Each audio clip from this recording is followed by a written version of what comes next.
guys, in today's video, we're going to be checking out the Hasbro released Avengers Infinity War. This is Stormbreaker, the electronic axe.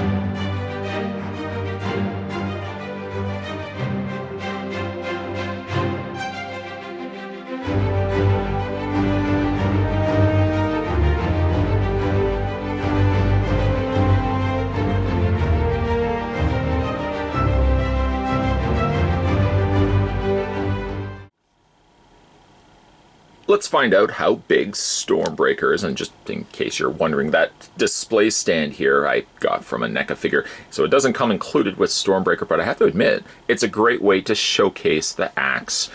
So let's go ahead and figure out how long the axe is.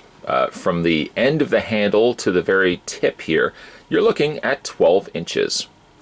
From the hammer end to the blade of the axe, you're looking at about 9 inches. The battery compartment is located just down at the bottom area here. It takes 2 AAA batteries, but luckily the folks over at Hasbro include the batteries at the time that you buy the axe. The axe itself is, as you could probably expect it, a little on the small side. It, of course, caters more towards the grip and handle of a child here, but I guess it's still sufficient for an adult like myself to be picking this up for myself. There's a little speaker section down below is with these little slots, and your activation trigger button is located right here via the leaf. Before we cycle through what I might say is a rather short list of audio effects, we'll look at the axe itself, the upgrade now to the Fallen Mjolnir. It is unfortunate though that the caution labels, and I don't even want to say labels, but the attention labels and everything else, have been printed on rather than stickered on, so you can't actually remove it, which is kind of sad.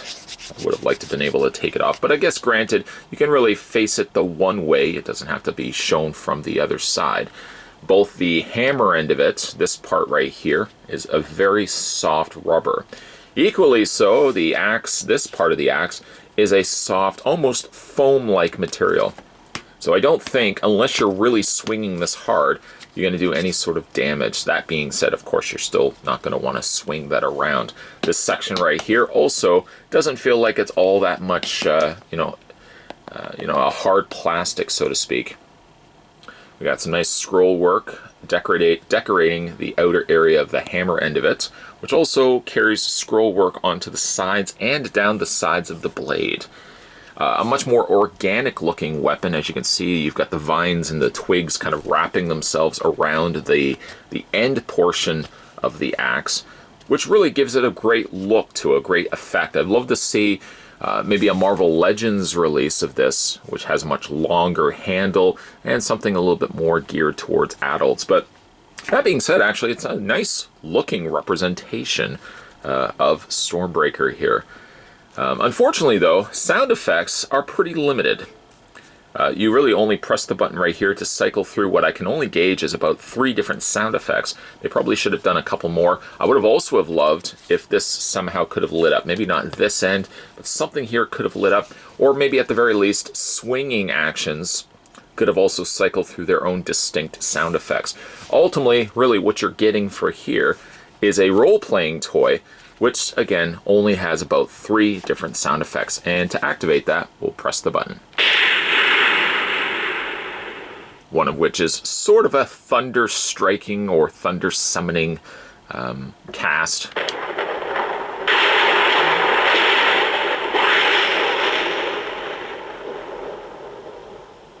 As you could probably tell, very similar in sound effects. And that's about all you're really getting. The trigger or the button activation, having it a little higher, obviously means you're not going to be accidentally hitting it all the time. The downside, though, is say if you're role-playing with the toy, if you had the trigger, say, down below here, more like a gun trigger, it would be easier to activate the sound effects while you're swinging the hammer or the axe, instead of having to reach up, especially with a smaller child's hands, reaching up with, say, your thumb or your finger to activate the sound effects. Yeah, so as it goes, it doesn't really have, like I said, a lot in the way of sound effects. It's generally a light feeling axe as well, with the majority of the weight coming from the more plastic handle. The end portions, the hammer portion as well as the axe portion of Stormbreaker, really doesn't have a whole lot of weight to it. Should it have had some more sound effects, maybe some light up options? Of course. Then of course that would also increase the price point of this as well. Stormbreaker is not a bad looking axe at all. It's a little on the small side, of course catering itself closer to what a kid is going to be carrying this around with, because after all, it is something more that the kids are going to be playing with than the adults. I think it does have some appeal though for an adult collector to be picking up. I'm sure a customizer could probably go in with some additional paint and add some depth to the overall look of Stormbreaker, but I think it hits all the marks that it needs to hit. It's a shame that the caution and the attention are printed actually on the axe blade, but it's something that could be overlooked by simply just looking to the other side of the axe blade. The axe feels relatively light. It benefits from having soft foam and soft rubber on the ends of it, so it's really not going to do a whole lot of damage if you're swinging this around the house. That being said, you probably still don't want to be swinging around the house. I don't think mom or dad are going to be very happy with that. As for the sound effects, it's pretty minimal. In fact, 1 or 2 sound effects get you going, and it's really hard to decipher between the 1 or 2 sound effects, possibly even 3, that Stormbreaker possesses.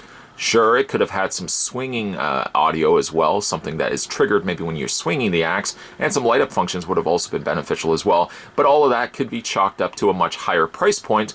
At the very least, Stormbreaker is affordable and something that any kid or adult, like myself, could be picking up for themselves. At the price point of around $30 to $35, Stormbreaker isn't overly expensive. And maybe down the road, under the Marvel Legends banner, we may get ourselves a little bit more of an expensive, but a little bit more movie-accurate version of Stormbreaker. But in the meantime, not a bad-looking axe, I have to admit. Today we were having a look at the Hasbro Avengers Infinity War. This was Marvel's Stormbreaker. Didn't really have a lot in the way of audio storm effects, but nonetheless, not a bad axe to say the least. If you guys want to go back and have a look at some of the other Avengers Infinity Wars stuff that I'm doing on this channel, by all means, check it out. It's under the Marvel, yeah, you guessed it, Avengers Infinity War. That's the playlist that you can check out that's going to contain all my figure reviews and Marvel Legends reviews as well. Many more other videos will also be coming to this channel, but make sure you hit that little subscribe button down below so you'll never miss a beat when future videos come hitting onto this channel. As always, guys, thanks for watching. I'll see you guys next time.